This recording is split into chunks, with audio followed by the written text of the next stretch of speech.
ដោយមើលឃើញនៅស្ថានភាពដ៏សោកសៅរបស់ប្រជាពលរដ្ឋដែលជាឪពុកម្ដាយរបស់យុវសិស្សដោយសារលងទឹកកាលពីយប់ថ្ងៃប្រហ័សនេះសម្ដេចអគ្គមហាសេនាបតីតេជោហ៊ុនសែននាយករដ្ឋមន្ត្រីនៃព្រះរាជាណាចក្រកម្ពុជា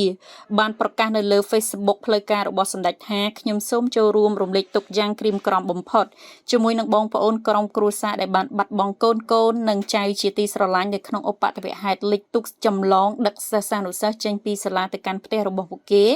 ដែលស្ថិតនៅក្នុងឃុំកំពង់ភ្នំស្រុកលើកដែកខេត្តកណ្ដាលកាលពីយប់ថ្ងៃទី13ខែតុលាឆ្នាំ2022នេះ